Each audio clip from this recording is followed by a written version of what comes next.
오늘 본문 말씀은 사도 바울이 로마 감옥에서 빌립보 교회에 쓴 편지입니다. 여러분, 감옥에 있으면 기분이 좋을까요? 우울할까요? 어떻게 다녀오신 거는 아니죠? 당연히 우울하죠. 우리 사도 바울이 들어갔던 로마 감옥입니다. 이렇게 시커멓고, 저 로마 감옥은 지하 2층에 있어요. 그리고 조그만 공간이고 습기가 있고 또 빛이 하나도 들어오지 않은 그 감옥에 이제 이 사도 바울이 갇혀 있는 것이지요. 그리고 사도 바울은 기다리는 것이 순교의 날만을 기다리고 있는 것입니다. 그런 사도 바울은 빌립보 교회를 향하여서 내가 기뻐한다, 그렇게 말하고 있어요. 우리 빌립보서 2장 17절로 18절에 있는 말씀 같이 읽어봅니다.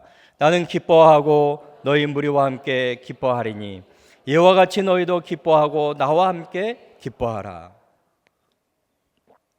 사도 바울은 어떻게 감옥에 있는데도 거기에서조차도 기뻐할 수 있단 말입니까?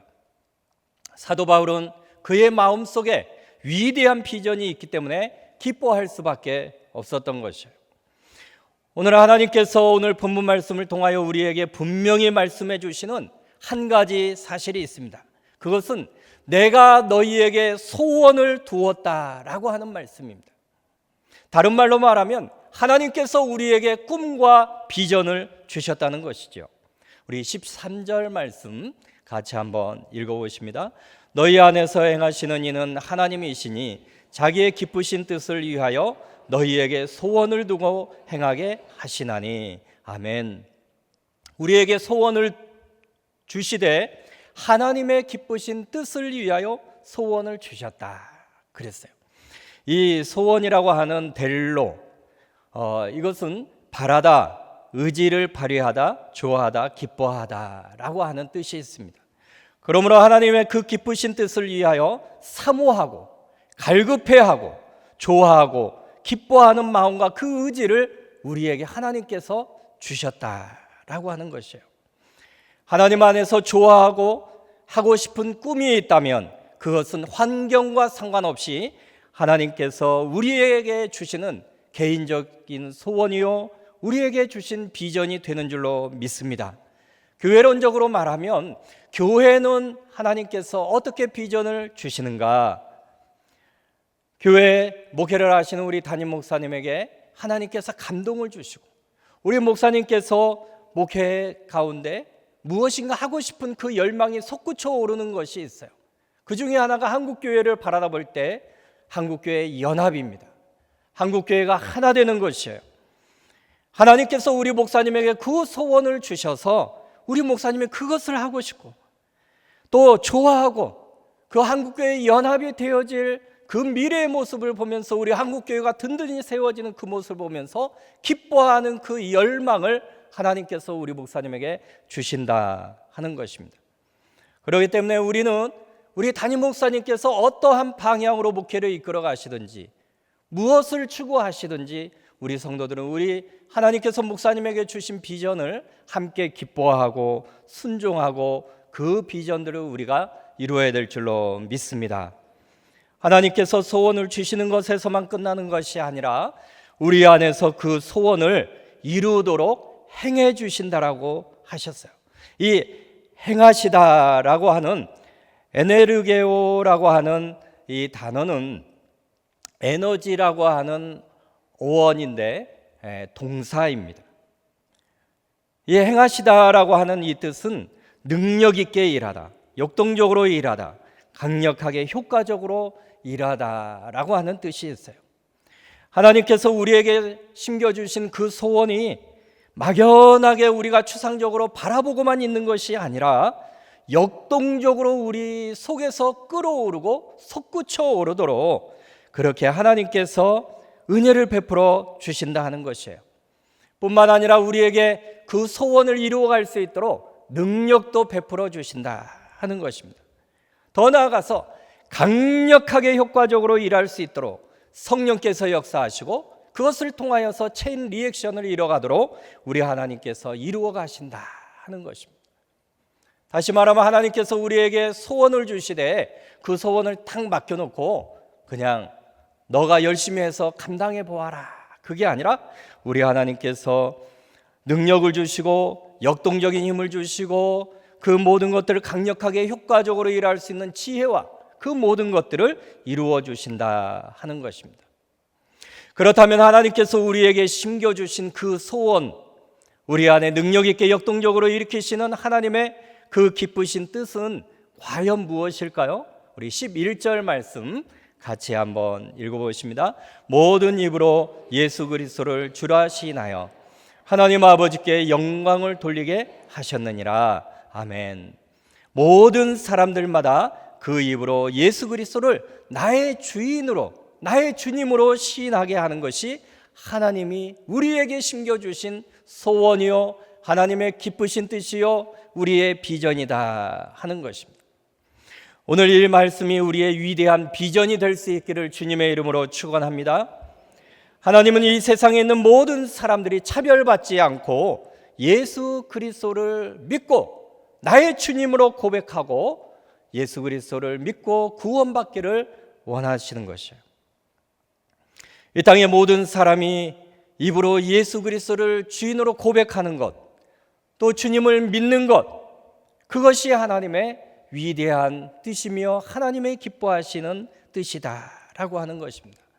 이 말씀은요, 우리 하나님께서 이 세상을 창조하신 목적이기도 하고 구약시대 때나 신약시대 때 변함이 없는 하나님의 뜻입니다. 우리 창세기 1장 28절에 있는 말씀 같이 한번 읽어보십니다. 하나님이 그들에게 복을 주시며 하나님이 그들에게 이르시되 생육하고 번성하여 땅에 충만하라. 땅을 정복하라. 바다의 물고기와 하늘의 새와 땅에 움직이는 모든 생물을 다스리라 하시니라. 아멘. 하나님께서 사람을 지으시고 또 모든 동식물들을 지으시고 사람에게 그거를 위탁을 하셔요. 생육하고 번성하고 땅에 충만하고 잘 다스려라. 잘 다스려서 뭐 하라는 것이죠? 하나님의 창조하심을 잘 다스려서 그 창조의 모습을 보며 하나님을 찬양하라는 거예요. 그리고 그 하나님, 창조하신 그 하나님을 예배하라는 것이죠. 그리고 하나님께 영광을 돌려드리라 하는 것이죠. 그러나 인간이 그만 그 하나님의 고유의 사명을 잃어버리고 또 타락함으로써 하나님의 뜻을 상실하고 말아버립니다. 그럼에도 불구하고 하나님은 모든 사람들이 혀로 그 하나님을 고백하고 그 하나님을 찬양하고 믿도록 하시는 때가 분명히 온다라고 구약 성경에 약속하고 있어요. 우리 이사야 45장 23절 같이 한번 읽어보십니다. 내가 나를 두고 맹세하기를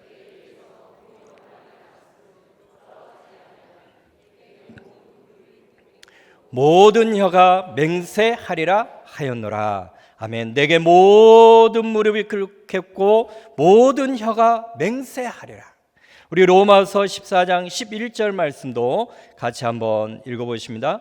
기록되었으되 주께서 이르시되 내가 살았노니 모든 무릎이 내게 꿇을 것이요 모든 혀가 하나님께 자백하리라 하였느니라. 아멘. 이사야 45장과 로마서 14장 구약과 신약에 같이 등장하는 말씀이 무엇이냐? 모든 혀가 맹세하고 모든 혀가 하나님께 자백하게 되어질 것이다. 이것은 구약시대 때나 신약시대 때나 모든 혀와 입이 하나님을 주님으로 고백하고 예수 그리스도를 믿고 고백하는 것이 하나님의 뜻이요 구약시대 때나 신약시대 때 동일한 하나님이 원하고 바라고 소원하시는 일이었다 하는 것입니다. 사도 바울은 오늘 본문 말씀을 통하여서 우리가 어떤 소원과 비전을 가져야 할 것인가, 내가 원하는 비전과 내가 원하는 꿈을 꾸는 것이 아니라 궁극적으로 하나님께서 천지창조를 하시고 사람을 지으셨을 때 가지셨던 그 하나님의 기쁘신 뜻, 창조의 목적과 또 구약과 신약의 타락의 세계라고 할지라도 하나님께서 원하신 그 뜻은 변함이 없는데 그것이 무엇인가?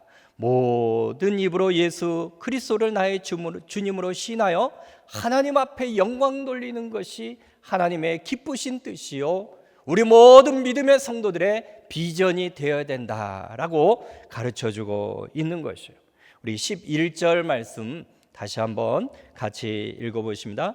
모든 입으로 예수 그리스도를 주라 시인하여 하나님 아버지께 영광을 돌리게 하였느니라. 아멘. 모든 입으로, 모든 혀로, 모든 입으로 하나님을 고백하는 것. 신약 이후에는 예수 그리스도를 나의 주님으로 고백하는 것이 우리 그리스도인들의 비전이 되어야 된다 하는 것입니다. 사도 바울은 지금 복음을 증거하다가 로마 감옥에 갇혀 있습니다.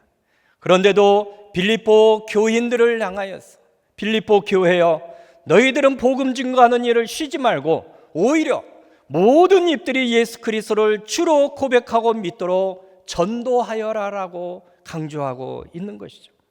그 소원을 품고 계속 달려가기를 원하는 것입니다. 사도 바울이 복음 증거하다가 억울하게 감옥에 갇혔는데 사도 바울이 우려하거나 낙심하는 것이 아니라 자신의 위대한 비전이 무엇인가, 모든 세계의 입이 예수 그리스도를 나의 주님으로 고백하는 것이 하나님의 뜻이기 때문에 그 비전이 사도 바울 속에 있기 때문에 바울은 감옥에 갇혔다 할지라도 우려하는 것이 아니라 기뻐하고 빌립보 교회를 향하여서 너희들도 나 때문에 슬퍼하는 것이 아니라 기뻐하며 복음의 길을 달려가라라고 말씀하고 있는 것입니다. 그래서 이 빌립보서는 기쁨의 서신이라고 그래요. 사도 바울이 감옥에서 빌립보 교회를 향하여서 복음을 위해서 수고하고 복음을 위해서 달려가고 너희들은 복음을 위해서 기뻐해라. 빌립보 교회가 그처럼 사명으로 살고 헌신적으로 살아갈 때 자신이 전제와 같이 드려지며 순교를 한다 할지라도 기쁨이 충만하다라고 이 사도 바울은 고백하고 있는 것이지요.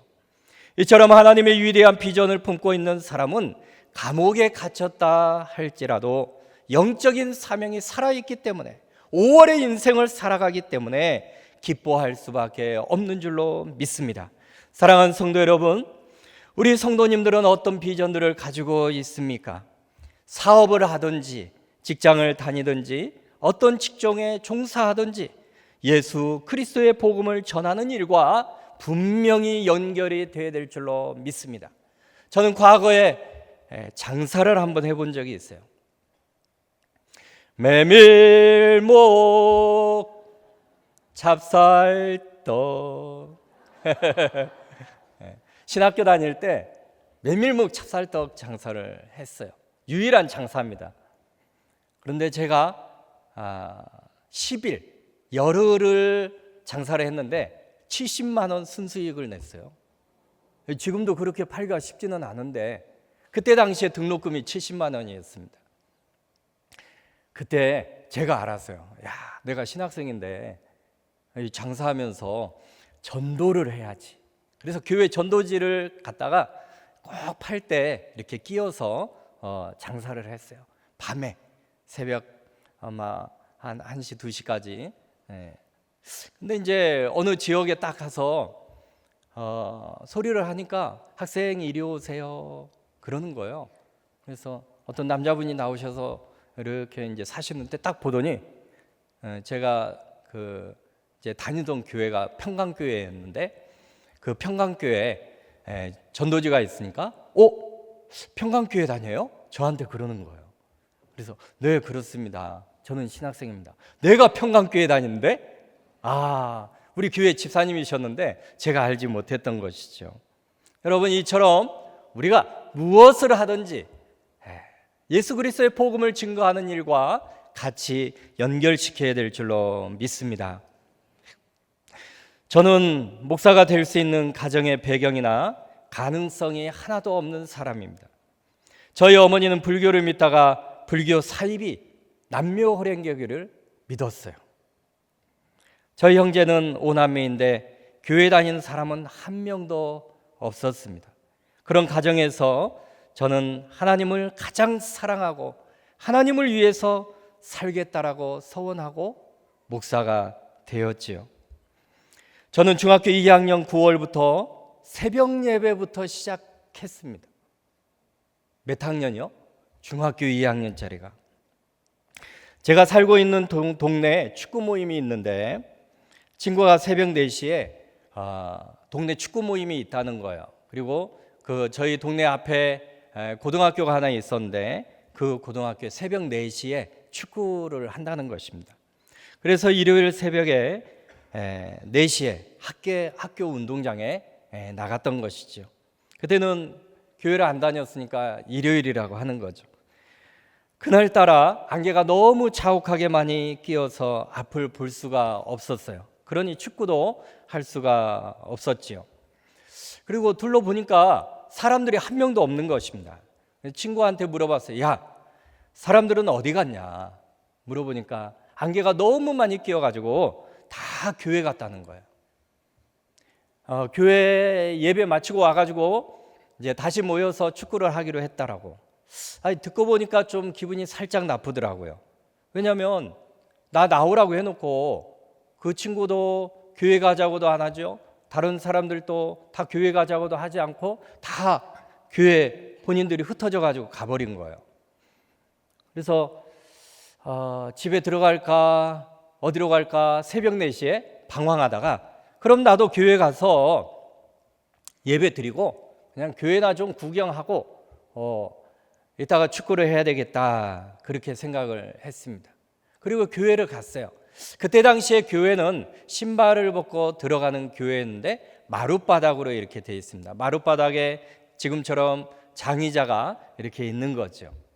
그래서 저는 교회를 다니지 않았고 예배를 어떻게 드려야 되는지도 몰랐기 때문에 저는 예배당 맨 뒤에 바닥에 무릎을 꿇고 쪼그리고 앉아서 예배를 드렸어요. 그게 저의 중학교 2학년 때 처음 예배 드리는 그 모습이었습니다. 제가 왜 장의자에 앉아도 되는데 왜 맨 뒤에 마룻바닥에 앉아서 무릎 꿇고 편안하게 앉아도 되잖아요. 누워서 예배 드려도 되고 예수님을 안 믿으니까. 근데 무릎 꿇고 마치 경건한 그 성자처럼 두 손을 모으고 무릎 꿇고 예배를 드리는 거예요. 왜 그랬냐면 저에게는 교회는 하나님이 계시는 곳이고 거룩한 곳이기 때문에 조심해야 된다. 그리고 하나님이 계시고 거룩한 곳이라고 하는 직관적 신전의식이 제 마음에 딱 들어온 것이에요. 중학교 몇 학년이라고요? 네, 2학년. 중학교 2학년. 너무 어린 나이죠. 중학교 2학년 때 처음 교회를 갔기 때문에 아무것도 몰랐어요. 예배당 뒤에서 시간 때우려고 쪼그리고 앉아 있었는데 이상한 마음이 들어오는 것입니다. 하나님, 저는 죄인입니다. 하나님, 저는 죄인입니다. 중학교 몇 학년이라고요? 2학년. 어린 나이죠. 중학교 2학년짜리가 죄를 지었으면 얼마나 죄를 지었어요. 제가 그래도 인상이 죄인처럼 생기진 않았죠. 인상이 험하지는 않아요. 착하게 생겼잖아요. 그런데 하나님, 나는 죄인입니다. 하나님, 나는 죄인입니다. 이 마음이 계속 속에서 올라오고 입으로 고백되어지면서 눈물이 나는 거예요. 목사님이 죄에 대해서 설교하신 것도 아닌데 하나님, 나는 죄인입니다. 하나님, 나는 죄인입니다. 저의 가슴을 부둥켜 안고 두 손을 꽉 잡고 하나님, 나는 죄인입니다 고백하면서 얼마나 울었는지 몰라요. 그 새벽에 중학교 2학년짜리가 한 번도 교회 가보지 않았던 그 학생이 어린 나이에 그렇게 새벽 예배로 하나님 앞에 올려드리고 예배당 마룻바닥에서 소리도 못 내고 통성기도를 몰랐잖아요. 소리도 못 내고 하나님, 나는 죄인입니다 고백하면서 얼마나 울었는지 몰라요. 예배당 차가운 마룻바닥에 소리도 못 내고 회개하는 그 모습, 지금 생각하면 참 하나님의 은혜였던 것 같습니다. 축구는 이미 물 건너갔죠. 울면서 새벽 예배를 마치고 일어나니까 그날이 일요일이어서 9시에 교회에서 다시 예배가 있다고, 학생부 예배가 있다고 하더라고요. 그래서 교회를 갔어요. 교회를 가니까 그때 당시에 전도사님이 안 계셨습니다. 안 계시고 교육부서 부장님이 설교를 하셨는데 원복음을 전하는 것이었어요. 우리는 죄인인데 예수님이 우리의 죄를 용서하시려고 이 세상에 오셨습니다. 예수님이 우리 죄를 대신하여서 십자가에 못 박혀 죽으셨습니다. 예수님을 믿으면 죄를 용서받고 구원을 받습니다. 부장 집사님이 이 설교를 하시는 거예요, 그냥. 그래서 제가 예수님 믿으면 내 죄가 다 용서받겠구나. 왜냐하면 새벽에 하나님, 나는 죄인입니다. 하나님 앞에서 독단자로 세워져서 죄의 고백을 했잖아요. 그래서 하나님, 이제는 내가 예수 그리스도를 나의 구주로 믿고 제가 예수님을 위해서 살겠습니다. 새벽 예배 때 죄인처럼 고백을 했으니까 이제는 내가 예수님만 믿으면 되겠구나 하는 그 생각이 들어왔던 것이죠. 그때부터 저는 예수님을 잘 믿었습니다. 예배 드릴 때마다 나의 죄를 위하여서 십자가에 못 박혀 죽으신 주님, 나를 구원하신 예수님 감사합니다 하면서 얼마나 교회를 잘 다녔는지 몰라요. 누가 전도한 것도 아니고 예수님을 가르쳐 준 것도 아닌데 새벽에 하나님을 만나고 그날 9시에 예수님을 영접하게 되어진 것이죠. 저는 처음 신앙생활을 새벽 예배부터 시작했습니다. 자진해서 나간 것이죠. 그리고 부장님의 원복음의 말씀을 듣는데 그 말씀이 다 그냥 믿어지는 거예요. 예수님의 십자가의 내용도 의심 없이 그 주님이 나를 위해서 예수님이 죽으셨다라고 하니까 그 사실이 믿어지는 것이었습니다. 마치 스펀지가 물을 그냥 흡수하는 듯이 성경이 다 믿어지는 거예요. 지금 생각해 보니까 하나님께서 저에게 믿음의 은사를 주신 것 같아요. 신앙생활을 3개월쯤 하다 보니까 예수님이 내 죄를 용서하기 위해서 이 땅에 오셨는데 그럼 나는 어떻게 그 예수님을 위해서 살 것인가? 예수님은 나를 위해서 십자가에 죽으셨는데 나는 주님을 위해서 어떻게 살아갈 것인가? 이 생각이 딱 들어오는 것입니다. 주일날 저녁 예배를 드리는데 말씀을 전하시는 담임 목사님이 너무 멋있어 보이는 거예요. 힘들고 어려운 성도들에게 소망의 예수님을 전하면서 축복해주고 격려해주고 말씀으로 용기를 주는 것입니다. 그 모습이 저에게는 얼마나 멋있어 보이는지 이렇게 기도했어요. 하나님, 저도 목사님이 되게 해주세요. 하나님, 목사님이 되고 싶습니다. 나를 위해서 죽으신 그 예수님을 전하면서 아직도 예수님 믿지 않는 사람들에게 복음을 전하면서 저도 살고 싶습니다. 저를 위해서 죽으신 주님을 위해서 그 주님을 전하면서 살고 싶습니다. 그렇게 기도를 했어요. 이제 와서 생각해 보니까 그것이 저의 아무것도 모르는 상태에서 소원 기도가 됐던 것이에요. 그때 이후로 저에게는 비전이 생겼습니다. 목사님이 되는 것이었습니다. 목사가 되는 것이 저의 꿈이었고 비전이었던 것이지요. 저의 어린 마음은 늘 행복했습니다. 예수님 때문에 마음에 항상 행복했고 마음이 기뻤고 또 사춘기 시절을 질풍노도의 시기라고 하는데 그것을 모르고 행복하게 잘 지냈어요. 저의 친구들은 부모님들이 권사님이고 집사의 아들들인데 제가 목사님 되겠다라고 하고 나는 총신대 목사님이 되겠다고. 그러니까 총신대가 뭔지도 모르는데 뭐 총신대학교 신학교가 있다고 하니까 그러니까 어떤 형이 그러더라고요. 야, 용신아, 네가 총신대 목사님 되면 내 손가락에 장을 지진다. 그런데 제가 총신대 목사님 합동측 목사가 됐거든요. 아직 장을 지지지를 못했습니다.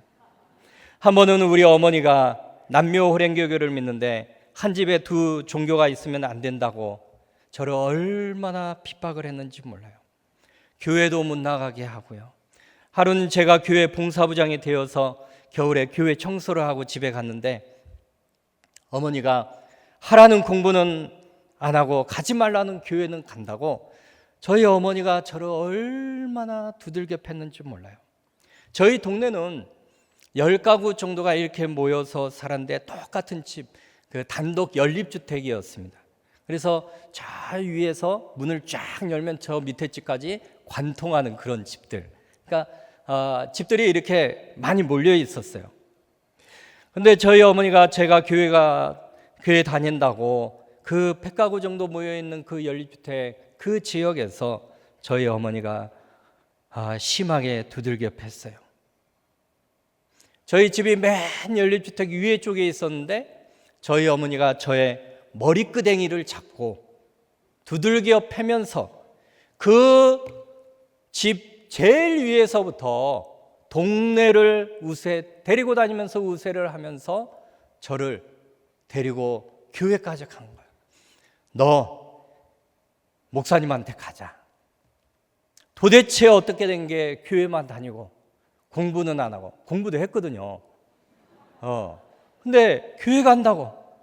저는 저희 집 맨 위에서부터 맨 밑에까지 내려와서 교회까지 갔는데 얼마나 쪽팔렸는지 몰라요. 왜냐하면 교회 다니는 여자친구들이 다 봤잖아요. 두들겨 맞았지, 뭐 흙투성이가 됐지, 또 동네 형들이 다 보아서 제가 얼마나 창피했는지 몰라요. 그런데요, 겉으로는 창피한데 속으로는 마음이 왜 그렇게 웃음이 나오는지 몰라요.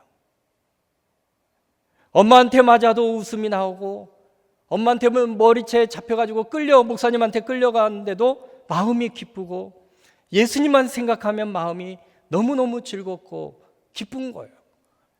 그래서 고난을 이겨가는 것 같습니다. 사도 바울이 로마 감옥에서도 기뻐했던 그 느낌을 조금은 알 것 같아요. 마침내 목사님의 사택 교회 앞에 갔어요.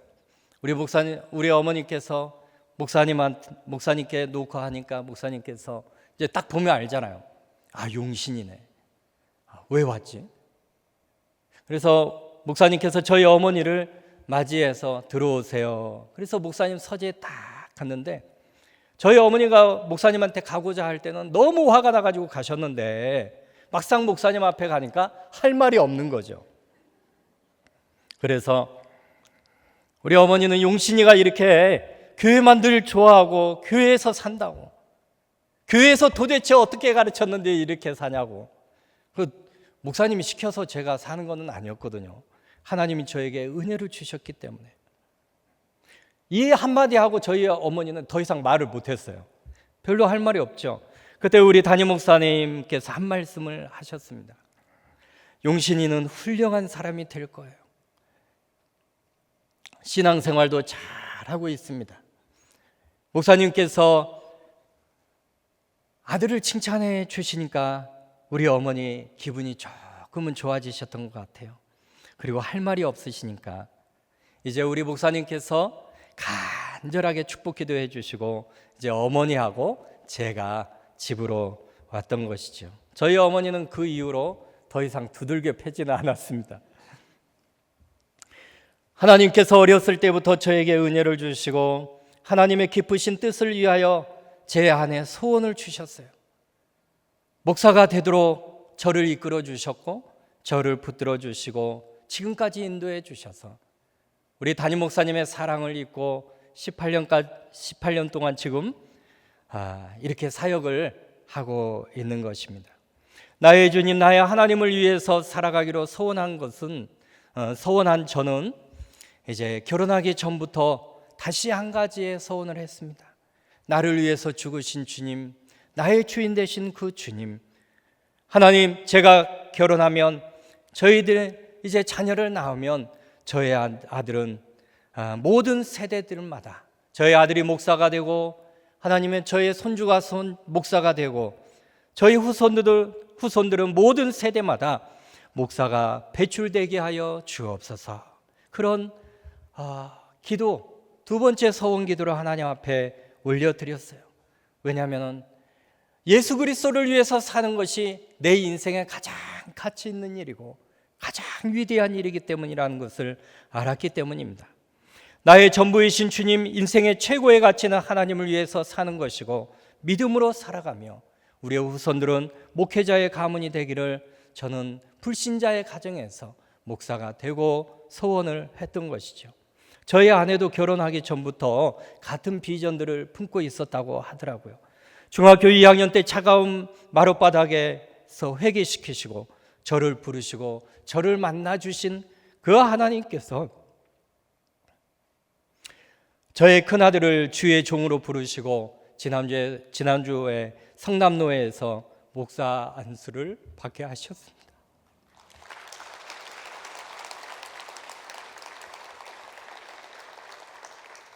우리가 특별해서 목회자로 부름 받은 것도 아니고 능력이 있어서도 아니고 부족한데 불신자의 가정인데 예수 그리스도의 복음을 증거하는 것이 가장 위대하기 때문에 저는 오고 오는 세대들마다 우리의 후손이 목회자가 탄생되기를 원하는데 하나님 저의 기도를 들어주신 것이죠.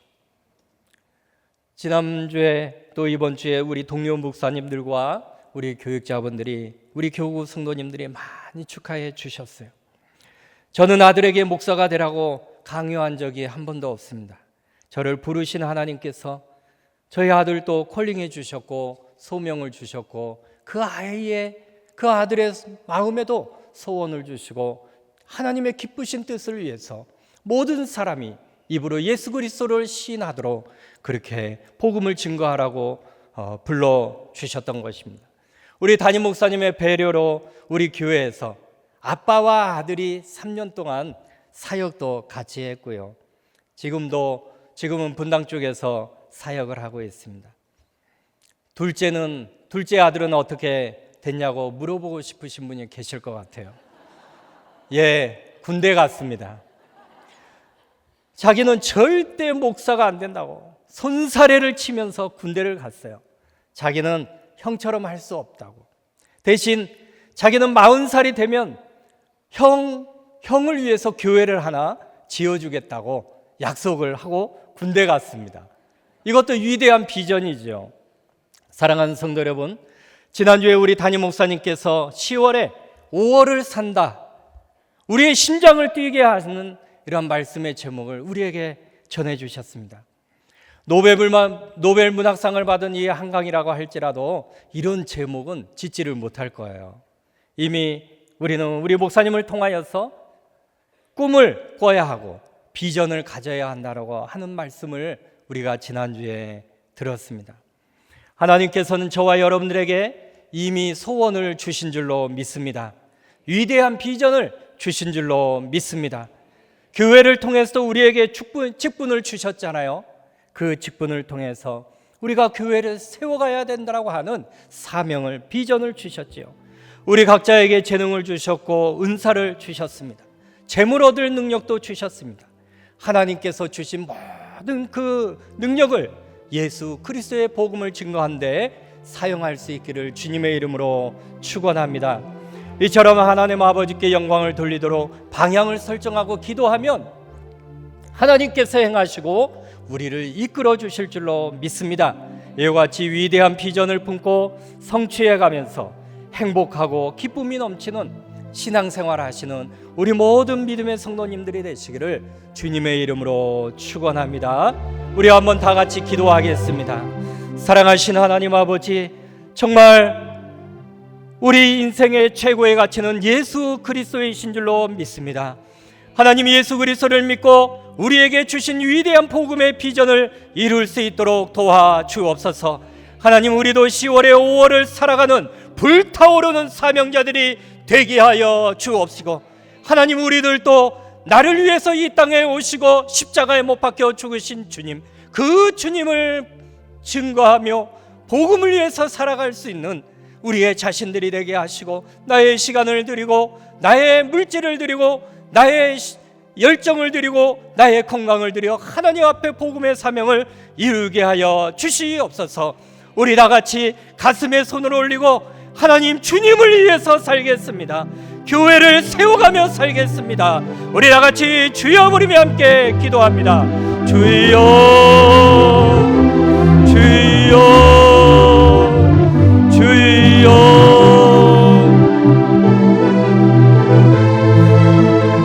우리에게 위대한 위대한 비전을 심겨주시고 소원을 주시는 하나님, 우리는 죄인으로서 죽었던 자들이고 예수 그리스도와 함께 다시 살림을 받은 존재들이요 의인이 되게 하시고 하나님의 자녀들이 되게 하여 주옵심을 감사합니다. 이제는 우리가 예수 그리스도를 믿음으로 우리의 비전이, 우리의 꿈이 바뀌어졌음을 믿습니다. 하나님의 모든 입들이 예수 그리스도를 주라라고 시인하게 하는 하나님이 이 위대한 비전 앞에 우리가 부르심을 받았고 하나님의 교회를 통하여서 사명을 주시고 직분을 주셨습니다. 그 모든 일들을 이루어갈 수 있도록 도와주옵소서. 내가 나를 위해서 사는 것이 아니라 나를 구원하시기 위해서 이 땅에 십자가에 못 박혀 죽으신 주님을 위해서 살아갈 수 있도록 도와주옵시고 우리에게 있는 시간, 물질, 하나님의 건강을 드릴 수 있도록 축복하여 주옵소서. 사랑하신 하나님 아버지, 참으로 감사합니다. 우리 인생의 최고의 가치는 예수 그리스도이신 줄로 믿습니다. 예수 그리스도를 믿고 우리에게 주신 위대한 복음의 비전들을 이루어가게 하여 주옵시고 10월의 5월을 살아가는 불타오르는 사명자들이 되게 하여 주옵소서. 예수님의 이름으로 기도드려옵나이다. 아멘.